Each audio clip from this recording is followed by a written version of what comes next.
back on the aisle. A secret area that many people probably know about. This is the previous watering. It's dried up now, but the water has turned the area into a lush grounds for nesting for several sauropods. It's become a secret ground for several sauropods. Hundreds roam here in the area. Most come here to mate and breed, while other come to feast on the very lush juice of the leaves.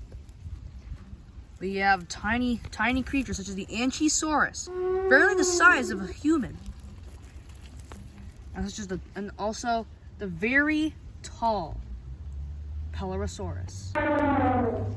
I know most of these sauropods, mostly because not that many sauropods know about this special area. Here we have a Codosaurus, a female meeting a male. Both are looking at each other. It isn't mating season, but this female Codosaurus is trying to find a mate. The female decides to go close up to the male. The male comes a bit closer as well. They decide to inspect each other, seeing if each other's the right mate. But then they hear a different roar coming from the background. An out-of-place male Andrewsarchus. He seems to be looking at these sauropods as a pretty easy meal, as they are basically walking meat bags. At least that's what he thinks. The Andrewsarchus jumps on the male Codosaurus, giving a bite on its neck, but it's just a scratch. The Codosaurus then stomps on the Andrewsarchus's head, crushing it immediately. Sarcus feels the crush. It feels a crack in its skull, but still has conscience. Has to go for one last attempt, but is immediately and brings the Codosaurus down. With it on the ground, the Andrewsarchus slowly walks over, but before the Codosaurus can pick itself up, the Andrewsarchus strikes. The Andrewsarchus can give its final blow. The female Codosaurus rams it intensely. Sarchus lays on the ground, barely alive, but with much internal bleeding. This looks like the life for this Cenozoic creature is over. After the ordeal, the male goes back to the female, so they can begin their mating ritual. Here we have a male Paleosaurus, munching on the very thick brush of the sauropod nesting grounds. This is the biggest sauropod here. It is decently sized, but it is no Brachiosaurus or Margus. It is bigger than Margosaurus, but it is no Brachiosaurus or Argentinosaurus. Compared to more sauropods, this is not that very well known, but it's definitely a big guy. The Paleosaurus decides to go deeper into the forest to get more brush, but this turned out to be a pretty bad mistake. There is a small, very big hill here at the top.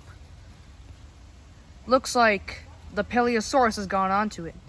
Here it's very thick and brushy and decides to munch on several of the leaves. He's having a very wondrous time, but it all ends. He slips. Stops.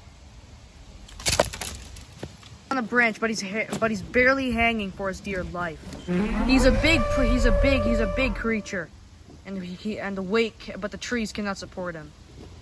With one dying breath, he falls to the ground. An unsuspecting China Tyrannosaurus is lurking on the ground, unaware of what's going to come to him.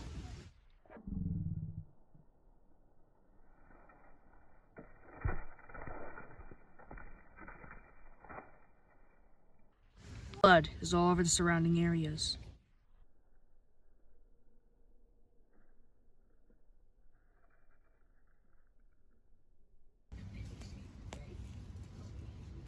Here we are, in a very distant part of the plains of the island, in the outskirts of the jungle. A nest of a certain bull carnivore. The nest has 2 baby Carnotaurus that were just born a couple weeks ago. Their parent is going out for a hunting trip, which means they will be left here. But predators are here and want to kill them. Spondylus looks on. He looks closely, not trying to make any sudden movements that would alert the Carnotauruses. The Streptospondylus decides to go down into the brush, get a good hiding spot ready. But the other Carnotaurus, I seem to have spotted him. He has a lot of vibrant colors. His underbody with a very light red, making him easy to spot. But it might already be too late. It leaps out from the brush and grabs onto the Carnotaurus, one of the baby Carnotaurus jaws. The other Carnotaurus looks on and tries desperately to save. He jumps onto the Spondylus, but the Spondylus is quick and pushes him back, Giving the Carnotaurus time to escape. He hides in the brush, looking on as his brother meets his fate. He looks on. It knows it's gonna die. And one final strike, its life is ended. It's dragged off as the Spondylus munches on to the rest of the dino. Baby Carnotaurus, who we'll name Chocolate, is lost and alone. He has several injuries and no companion, far away from his nest, from beyond return. But not all hope is lost, as another small carnivore comes out from the brush. Baby Ceratosaurus, who seemed to have also lost its way to the nest, meets with the other Carno. They both look at each other peculiarly, never seen each other before. I gotta remind you, both of these dinos just got out of the nest a week ago. They decide to get close to each other to inspect each other. But the Carno gives him a ram, which the Cerato becomes afraid of. But then the Carno gets a bit closer.